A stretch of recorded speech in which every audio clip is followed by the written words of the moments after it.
తెలుస్తుంది పెద్దనాన్న, కావాలంటే ఈ స్లిప్పులు చూడండి అంటూ మరికొన్ని స్లిప్పులను చూపించేసరికి డాక్టర్ పెట్టింది కూడా ఈ స్లిప్పే కదా అని అన్ని స్లిప్పులు చూస్తాడు. ఇదేంట్రా ఇలా రాస్తున్నాడు అనగానే అదే తెలియట్లేదు పెద్దనాన్న, వీలైనంత తొందరగా నాన్న స్పృహలోకి రావాలని మామూలు మనిషి కావాలనే కోరుకుంటున్నాను అని చెప్పనేసరికి సరే వస్తాడు అంటూ ఇంకా కూర్చుని వెళ్ళబోతూ ఉండగా దశరథ్ చేతిని కాస్త పట్టుకుంటాడు దాసు. అప్పటికే కాశీ పనుంది పెద్దనాన్న, బయటికి వెళ్ళొస్తానంటూ వెళ్ళిపోతాడు. చేయి పట్టుకునేసరికి దాసు అని చెప్పను కానీ అన్నయ్య అంటూ పలకరిస్తాడు.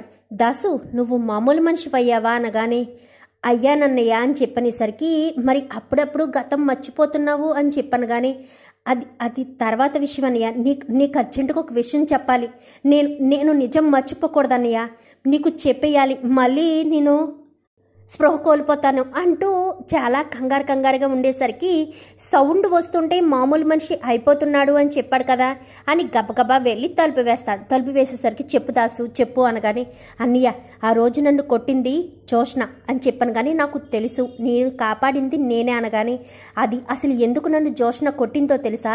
జోష్న నా కూతురు అన్నయ్య, జోష్న మీ రక్తం పంచుకు పుట్టిన మీ కూతురు కాదు. మా అమ్మ చేసిన తప్పుడు పని వల్లే, అంటే మా అమ్మ చేసిన మోసం వల్లే నా బిడ్డ నీ ఇంటి బిడ్డగా నీ ఇంట్లో పెరుగుతుంది. నీ బిడ్డ చనిపోలేదన్నయ్య, క్షేమంగానే ఉంది అని చెప్పనేసరికి నా బిడ్డ ఎక్కడుంది నా బిడ్డ అని చెప్పాను కానీ ఎవరో కాదన్నయ్య, దీప, నీ మేనల్లుడితో తాళి కట్టించుకున్న దీపనే మీ కన్న కూతురు అని చెప్పనేసరికి ఒక్కసారిగా షాక్ అయిపోతాడు. షాక్ అయిపోయేసరికి నువ్వు చెప్పేది నిజమా అనగానే అవునన్నయ్య నేను చెప్పేది నిజం, మిమ్మల్ని నేను ఎంతో గొప్పగా అనుకుంటాను, మీ మీద ఒట్టేసి చెప్తున్నాను. మా అమ్మ చేసింది కుట్ర, జోష్నకు కూడా విషయం తెలుసు, దీపే మీ కన్న కూతురని ఆ ఇంటి వారసురాలని తెలుసు, అందుకే దీపను చంపడానికి కూడా వెనకడలేదు, ఇప్పుడు నన్ను ఇలాంటి పరిస్థితికి తీసుకొచ్చింది అంటూ మాట్లాడుతూ ఉండగానే ఒక్కసారిగా స్వప్న తలుపు తీస్తుంది. స్వప్న తలుపు తీసేసరికి తన చేతుల్లోనే అలా స్పృహ తప్పి పడిపోతాడు. దాసు అనగానే ఒక్కొక్కసారి అలాగే అవుతున్నది మావయ్య గారు, ఏదైనా చెప్పారా అనగాని ఏమీ లేదమ్మా, కొన్ని మంచినీళ్ళు ఇస్తావా అనగాని ఇప్పుడే తీసుకొస్తాను అంటూ వెళ్ళి మంచినీళ్ళు తీసుకొస్తుంది. తీసుకురావడంతో కాఫీ తీసుకోండి పెద్ద మామయ్య అంటూ ఇవ్వబోయేసరికి వద్దమ్మా అని వెళ్ళిపోతాడు.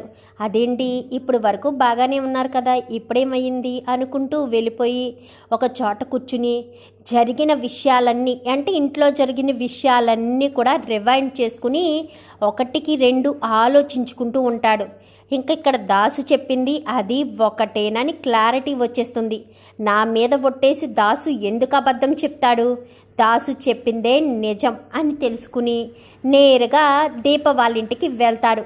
దీప వాళ్ళ ఇంటికి వెళ్ళేసరికి రండి అని చెప్పాను కానీ అది దీప నువ్వు నాతో రాగలవమ్మా అని చెప్పాను కానీ ఎక్కడికండి అని చెప్పనేసరికి నా ఇంటికమ్మా అని చెప్పాను కానీ మీ ఇంటికి రావడం ఏంటండి అని చెప్పాను కానీ మరి నా కూతురు నా ఇంటి దగ్గర కాకపోతే ఎవరింటి దగ్గర ఉంటుందమ్మా అని చెప్పనేసరికి నేను మీ కూతురునా, మీ కూతురు జోష్న కదా, ఏంటి మామయ్య మీకు కూడా బుర్ర పని చేయట్లేదా ఏంటి, దీపను మీ కూతురు అంటున్నారు, కూతురులా భావిస్తారే కానీ కూతురు కాదు కదా అని చెప్పాను కానీ ఇన్ని రోజులు అదే అనుకున్నాను కార్తీక్, నా కళ్ళకు కట్టిన గంతలు ఈరోజే తొలగిపోయాయి. అనసూయ గారు ఈ బిడ్డ నిజంగానే ఈ దీప నిజంగానే మీ తమ్ముడు సొంత కూతురేనా అని చెప్పాను కానీ కాదయ్యా అని చెప్పి ఏ రోజు అని చెప్పిందో అన్నీ అదే రోజు చెప్తాడు. అక్కడ దాసు చెప్పింది ఇక్కడ అనసూయ చెప్పింది రెండు ఒకటే అవుతాయి.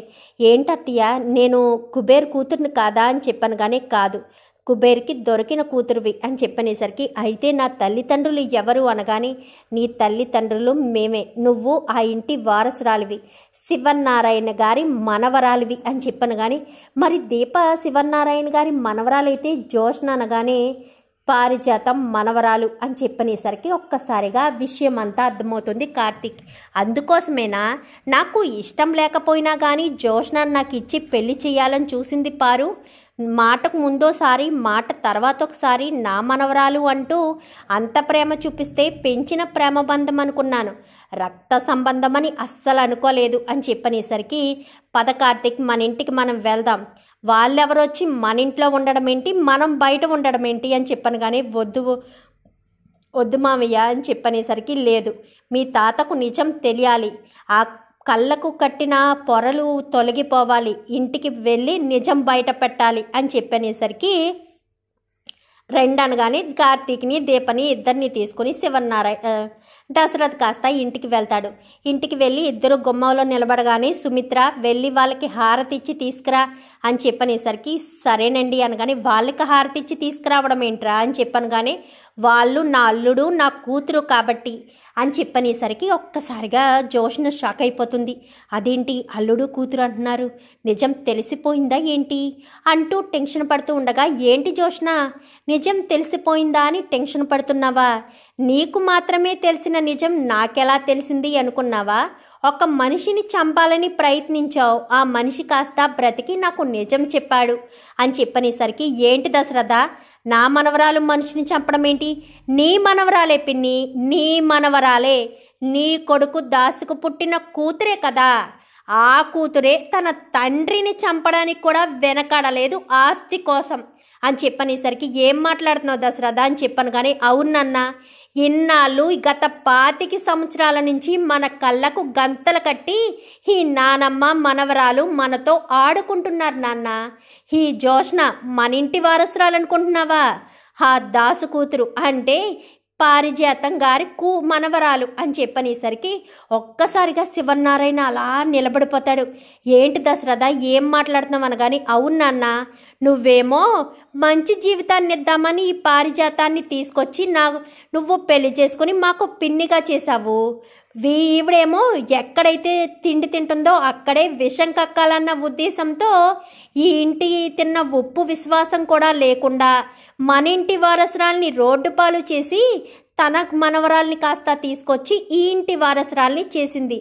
జోష్న దాసికి మీరు ఈ ఇంటి పని మనిషి అని ఎంతో హేళనగా చూసే పని మనిషి కూతురే ఈ జోష్న అని చెప్పనేసరికి ఒక్కసారిగా జోష్న షాక్ అయిపోతుంది.